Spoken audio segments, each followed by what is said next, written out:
Hola, buenos días. Somos estudiantes de grado décimo. Mi nombre es María José Cantero. Mi nombre es María José Casas Y mi nombre es Sara Delgadillo. y nosotros les venimos a hablar sobre el feudalismo, el capitalismo y el socialismo, de cómo estos han pasado por diferentes revoluciones y han sido influenciados por estas hasta llegar al nuevo capitalismo y el nuevo socialismo.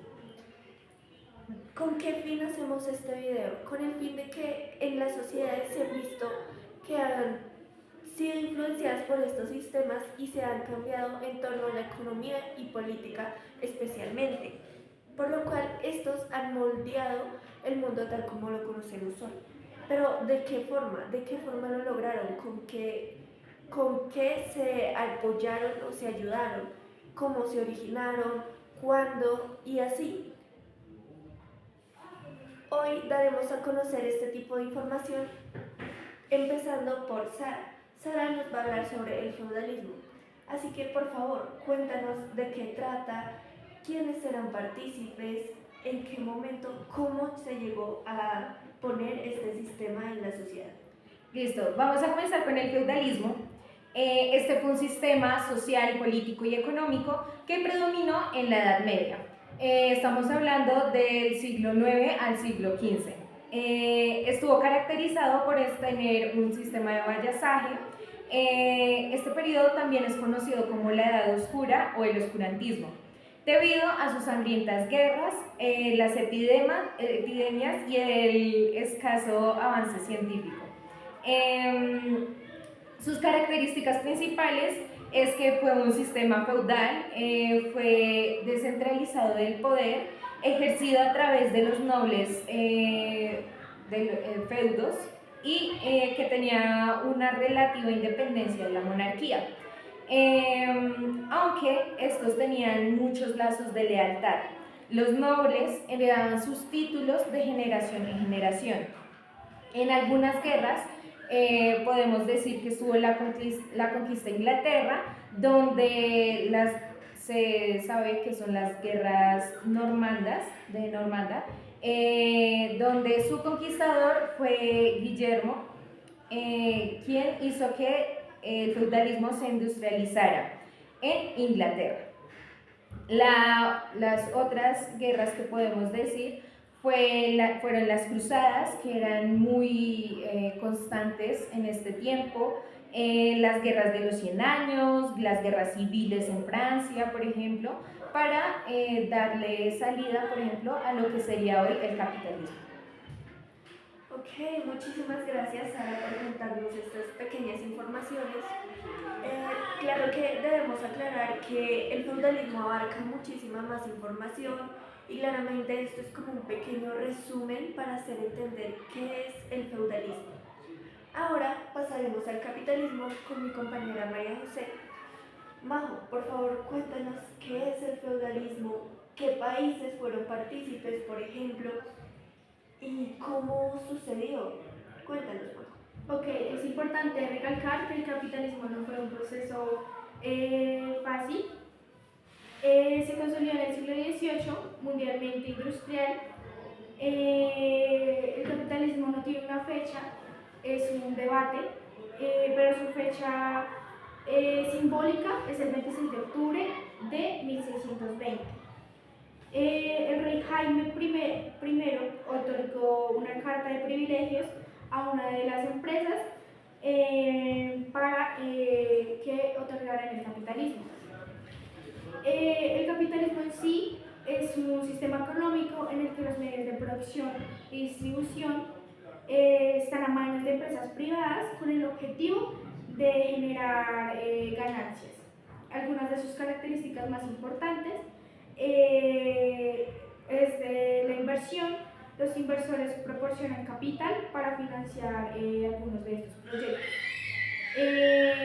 La propiedad privada tiene todo el derecho de controlar y poseer los medios de producción. Las ventajas del capitalismo son que estimula el crecimiento económico, fomenta la eficiencia y la productividad, ofrece una amplia variedad de proporción para diferentes consumidores. Algunos de los países que son capitalistas es Francia, Australia, Canadá y Alemania. El capitalismo se enfoca en la acumulación de riquezas, la eficiencia a la prioridad privada y a beneficio competencia. Ok, muchísimas gracias por esta información sobre el capitalismo, Majo. Ahora yo les voy a hablar sobre el socialismo. Iniciaremos con que este se originó en el siglo XX y sus redes sociales demócratas y comunistas se consolidaron en el siglo XIX. ¿Qué sucedió en el socialismo? Bueno, este es un sistema económico y político en el cual el Estado se encarga de producir los bienes y distribuirlos. Es un sistema socialista que en cuanto al control de la economía no está en manos privadas o de corporaciones, sino que a través de campañas o organizaciones comunitativas o del Estado, estos se encargan de los recursos por el bien común.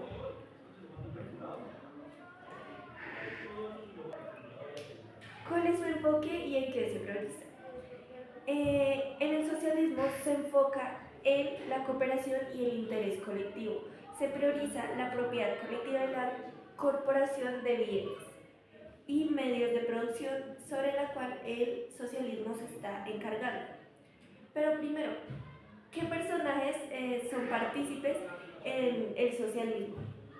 Iniciaremos con Henry de Saint-Simons, que fue considerado el padre de la idea del socialismo, como proyecto social y fundador del socialismo utópico. También está Ferdinand Lassalle, fundador del centro izquierdista política y de la corriente socialista denominada socialismo democrático. Por último está Karl Marx, que también fue evidenciado en el libro de los izquierdos, junto a Engels. Él fue el fundador del llamado socialismo científico.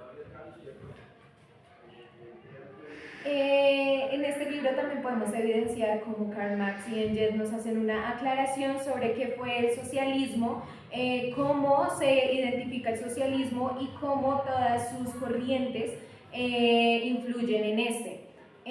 Podemos también ver que el socialismo y el capitalismo tienen parecidos, ya que el socialismo fue planteado para que le diera entrada al capitalismo.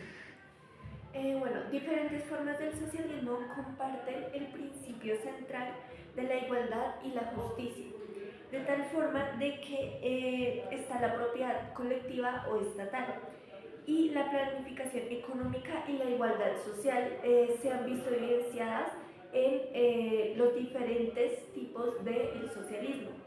Se ha aplicado en diferentes países desde el socialismo democrático hasta el socialismo del Estado.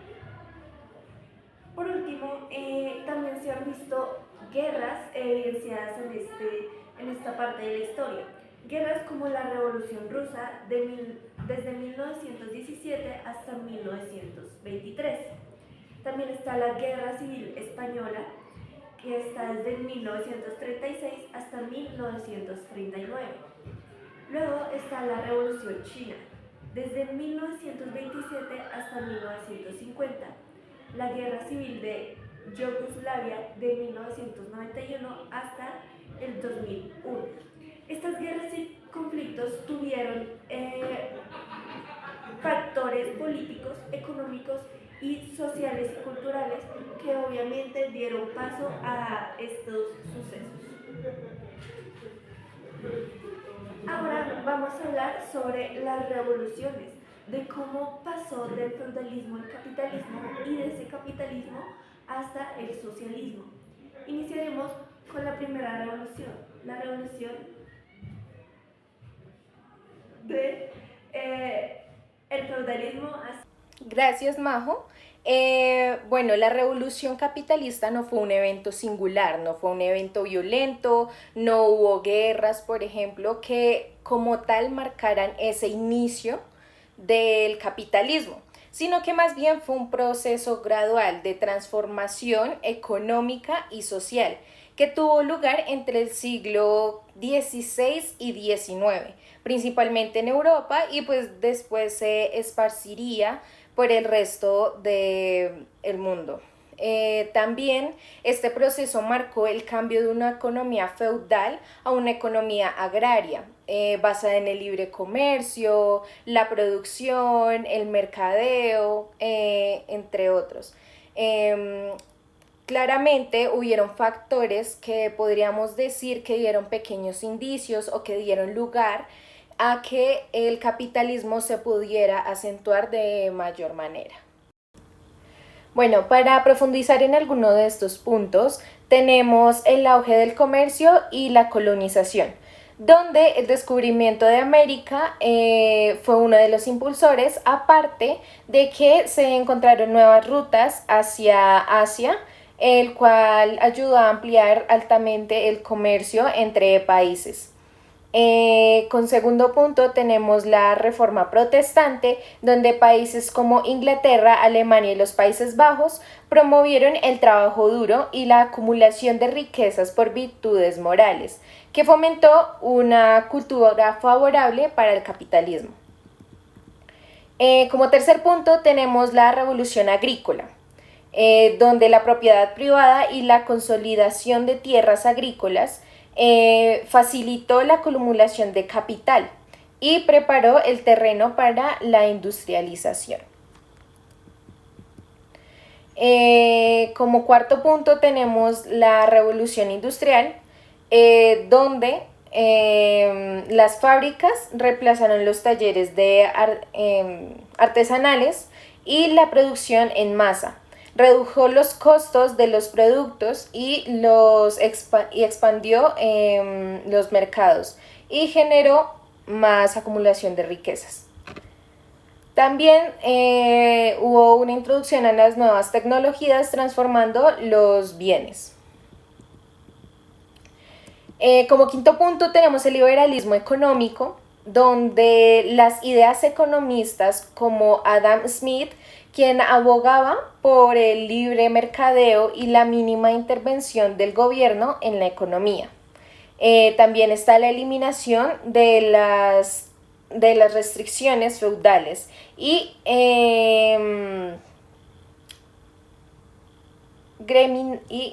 permitió la libre competencia y fomentó el crecimiento económico. Como sexto punto y último tenemos la urbanización y el cambio social. La clase media, compuesta por empresarios, comerciantes y profesionales, emergió como una nueva fuerza social. Y en el concepto de la propiedad privada y acumulación de riquezas personales se volvió a centrar en la sociedad. Como consecuencias de la revolución capitalista tenemos 3 puntos claves. El primero es la transformación social, la cual condujo a movimientos laborales y de demandas por derecho. La globalización económica, la cual dio como resultado la expansión capitalista, se extendió por el mundo a través del colonialismo y el comercio global. Y por último, los avances tecnológicos y productividad. La revolución capitalista condujo a una aceleración de la innovación tecnológica y un desarrollo de las nuevas formas de producción, sobre todo en áreas textiles, pues lo podemos ver también en áreas de funcionamiento agrícola y demás. Ahora le doy la entrada a María José Canter para que nos explique cómo fue la segunda revolución, donde se pasó del capitalismo al socialismo y qué implicó esto y más o menos cómo fue la revolución como tal, qué países estuvieron, cuáles fueron los cambios sociales, económicos y políticos de este. Ahora vamos a hablar sobre la revolución socialista. ¿Qué fue la revolución socialista? La revolución socialista fue un proceso histórico y político en el que un grupo de personas influenciado por ideas socialistas o comunistas buscan derrotar al Estado feudal.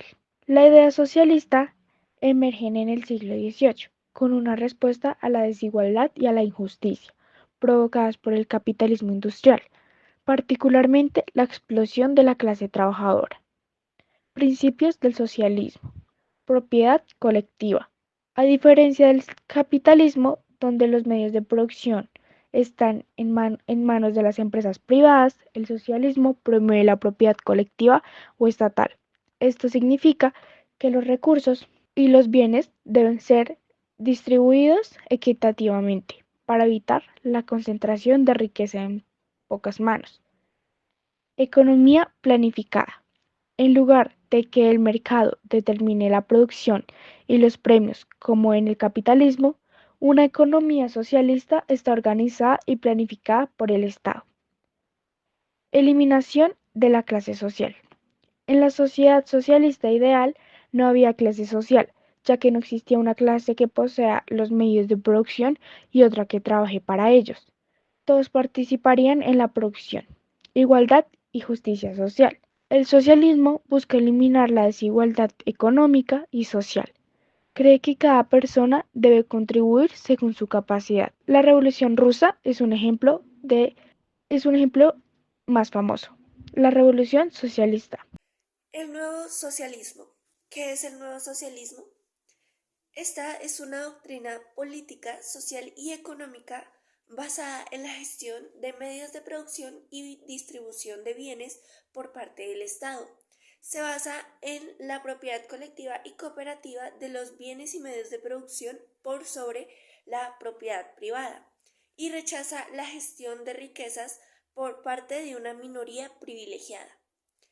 El nuevo socialismo, a diferencia del socialismo clásico, busca integrar normas o conceptos modernistas como lo son la sostenibilidad ambiental, la economía digital y la participación democrática directa. Algunas de sus características principales son sostenibilidad ambiental. Promueve la integración de políticas económicas que respeten los límites ecológicos y favorece una distribución de los recursos naturales que no comprometen a las futuras generaciones. Segundo, control democrático de los recursos. Promueve nuevas formas de gestión más flexibles y democráticas donde el Estado y cooperativas o comunidades locales puedan tomar decisiones sobre la economía. Inclusión social y equidad. Promovió la inclusión y los derechos universales a pesar de la tecnología y la participación ciudadana en la toma de decisiones políticas y económicas. Bueno, ahora yo voy a hablar sobre el nuevo capitalismo. Voy a hablar algunos de sus puntos y cuál es la diferencia entre el capitalismo antiguo y el nuevo capitalismo. Como primer punto, tenemos que saber que el nuevo capitalismo responde a los desafíos del mundo moderno y plantea nuevas formas de interrelaciones entre las empresas, los trabajadores y los consumidores, con una mayor interconexión y una influencia significativa de la tecnología. Como 5 puntos que tenemos, el primero es el capitalismo de la plataforma. Se refiere a empresas tecnológicas como Amazon, Google o Uber que operan a través de plataformas digitales que conectan usuarios o productos y tienden a dominar el mercado sin poseer los activos tradicionales. Como segundo punto, tenemos el capitalismo sostenible. Hay un creciente enfoque en prácticas empresariales que consideran el impacto ambiental y social, lo que implica un cambio hacia modelos de negocios más sostenibles y responsables. Como tercer punto tenemos el capitalismo consciente. Se refiere a un tipo de capitalismo que integra valores éticos y de responsabilidad social, donde las empresas no buscan solo maximizar el beneficio económico, sino también contribuir al bienestar de la sociedad y el medio ambiente. Bueno, como cuarto punto tenemos la economía del comercio, en donde el nuevo capitalismo hace que el valor se genere cada vez más a partir del conocimiento, la innovación y la información, en lugar de los recursos físicos o materiales que se puedan obtener. Como quinto punto y último, tenemos la flexibilidad laboral, un aumento en la subcontratación y el trabajo freelance, que significa que la persona ofrece un producto, pero no es un producto que una empresa maneje, sino que la misma persona controla. El trabajo a través de las plataformas, que va muy de la mano del anterior trabajo del que acabo de explicar, lo que ha cambiado la estructura del empleo y la seguridad laboral. Estos son los cinco puntos en los que se trata de enfocar el nuevo capitalismo. Ahora voy a hablar un poco sobre las diferencias que tiene el nuevo capitalismo con el antiguo capitalismo. En el primer punto tenemos el enfoque de producción. El capitalismo antiguo se basa principalmente en la industria, con grandes fábricas y producción de masa de bienes tangibles. En el nuevo capitalismo se busca más la innovación en conocimiento, en los servicios digitales y sobre todo tener un énfasis en la tecnología y el manejo de datos.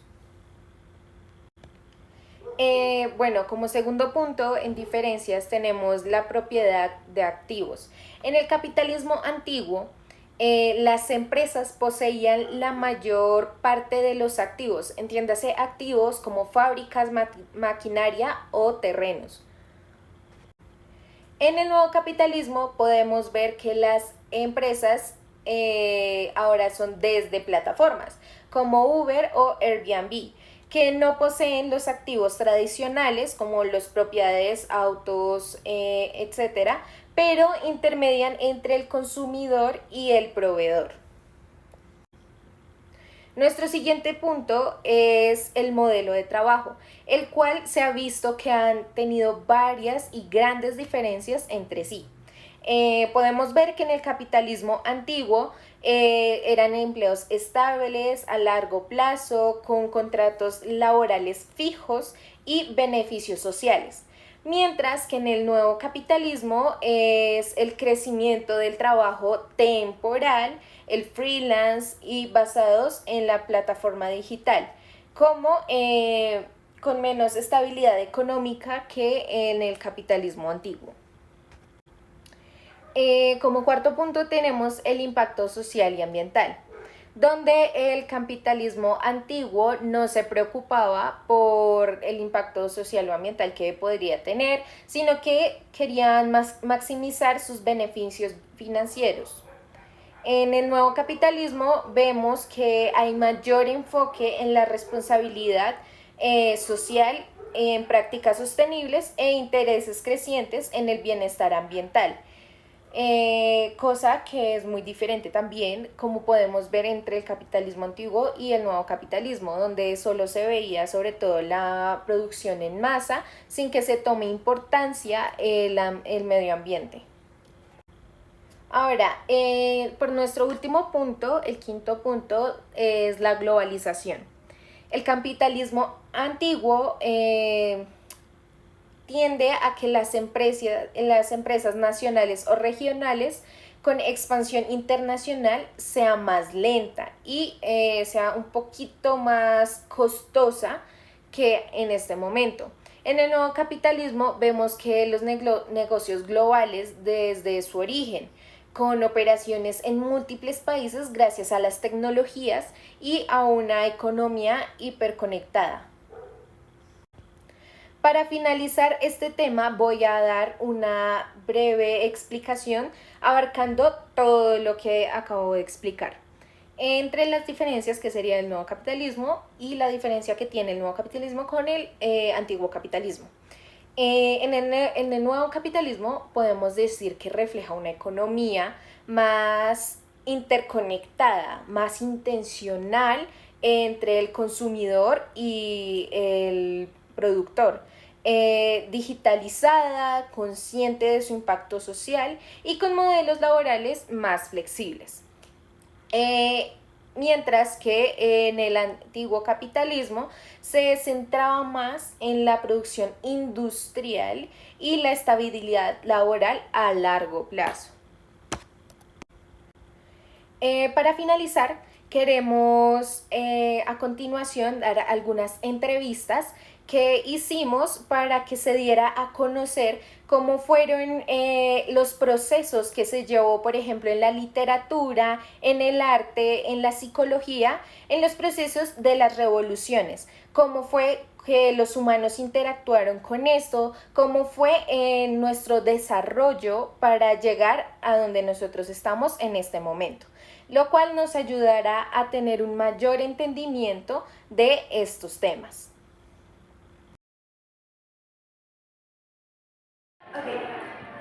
Muy buen día, mi nombre es María José Casas y hoy estamos con la profesora Nubia Casares. A lo largo del tiempo hemos visto que la sociedad ha pasado por diferentes sistemas, como los cuales son el feudalismo, el capitalismo y el socialismo, hasta llegar a la actualidad en donde se ve el nuevo capitalismo y el nuevo socialismo. Ahora, profe Nubia, de acuerdo a tu perspectiva, ¿cómo crees que estos sistemas influenciaron en la literatura? ¿O cómo crees que afectó o estos sistemas que provocaron respecto a la literatura? Yo diría que la literatura sobre los sistemas, porque la literatura registra las vivencias, las experiencias distintas del ser humano. Entonces, ella lo que hace es registrar, expresar, manifestar lo que se siente, lo que se piensa respecto de, y en este caso la economía siempre va a ser parte inherente de la sociedad humana y ella va a estar registrando. En cuanto al capitalismo, pues hace las distintas apreciaciones de sus beneficios, de sus efectos negativos, de lo que podría dar o quitar a una sociedad cambiante como es la que se vive después de la segunda mitad del siglo XX. En este caso, lo que más registra la literatura son esos cambios y son esos posibles avances que le traen los sistemas. Y en este caso, pues, en Occidente, el capitalismo tiene una marcada influencia. En Oriente, pues el comunismo, y si ya en este momento el socialismo moderno está tomando fuerza, también la literatura lo que hace es registrar de qué manera, en forma, en fondo, afecta a las nuevas generaciones. Muchas gracias, profe Nubia, por aclararnos esta pregunta. Que tengas. Hola, buenas tardes, ¿cómo están? Te queremos hacer una pregunta. Para ti, ¿qué es el capitalismo y en qué se enfoca? Buenas tardes. Sí, yo considero que el capitalismo es un sistema económico que tiene como objetivo incentivar al lucro personal, en el cual hay personas que son como los dueños de los medios de producción, de empresas, y manejan ellos a su modo, digamos así, todos los sistemas de producción y comercialización. Obviamente estarán reglamentados por las leyes tributarias de cada país, pero de igual modo creo que el objetivo es básicamente obtener un lucro para los propietarios de los medios de producción de trabajo. Muchas gracias, don ¿Listo? Jaime. Hola, ¿cómo estás? Ahí te queremos hacer una pregunta sobre cómo las revoluciones influyeron en la psicología. Bueno, la psicología es el estudio del comportamiento humano, por lo tanto, la influencia es completa, ¿sí? Solamente con teorías. El hecho de cada etapa, cada periodo, empieza a dar un matiz diferente, depende de la situación que se esté viviendo en el ser humano, que es el que genera las revoluciones y todas las situaciones sociales, ¿sí? Entonces, en esas revoluciones, ¿qué pasa? Empiezan a verse también la importancia de ver el contexto social. no solo al individuo como individuo, sino como ser social. Entonces empezamos a estudiar más las masas, la influencia de la masa, la influencia de la política en él, las opciones que toma, según la postura que tenga el político fuerte del proceso, entonces empieza a ver también ese cambio ideológico de la masa y cómo afecta eso el desarrollo del individuo.